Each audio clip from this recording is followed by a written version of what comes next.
работи третово и ви пожелувам успех и вам. Благодарам многу. Ние во продолжение ќе погледнеме еден прилог кој што се однесува на извештајот за работата на СОС телефонот за деца и младинци. Имено првата детска амбасада во светот Меѓаши го презентираше годишниот извештај за работа на СОС телефонот за деца и млади на бесплатната служба за 2012 година. За генералните заклучоци и препораки за подобрување на состојбата со правата на децата во Република Македонија ве запознаваме во прилогот кој што ќе го видите во продолжение, а го подготви колегата Иван Лазаров. Децата се најнезаштитени онаму каде што треба да бидат најзаштитени. Ова се согледувањата на детската амбасада Меѓаши добиена од годишниот извештај за работата на СОС телефонот на деца и млади. Сиромаштијата и семејното насилство и во 2012-та се главните причинители за прекршувањата на детските права. Сите овие деца се потенцијални жртви на трговија, питачење и најтешки форми на злоупотреба на детскиот труд.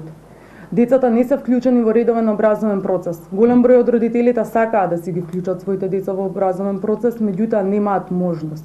Иако имаме бесплатно образование, некои од нив треба да плаќаат по 2000 динари за да може да идат во целодневна настава.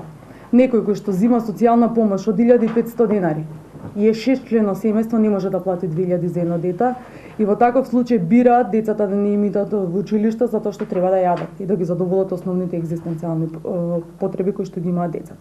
Во однос на семејното насилство, како што сигурно сите бевте сведоци на последните случувања од 2013 година, е дека децата за жал повторно се жртви на собствените родители.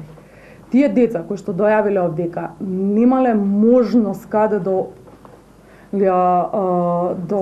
да се обратат, не им веруваат ни на институциите, ни на никој, затоа што не може да бидат заштитени.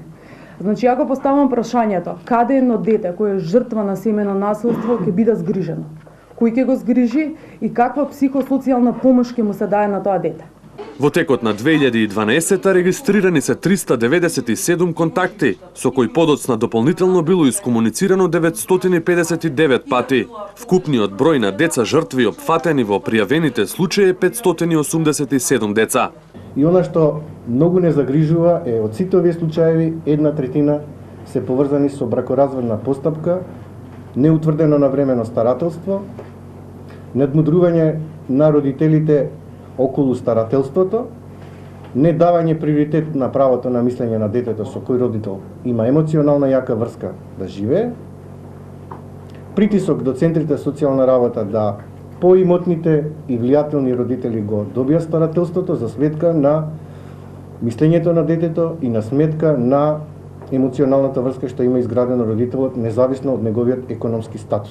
Покрај СОС линијата, во Меѓаши функционира и бесплатна правна служба која со писмени обраќања постапува до соодветните државни и социјални институции.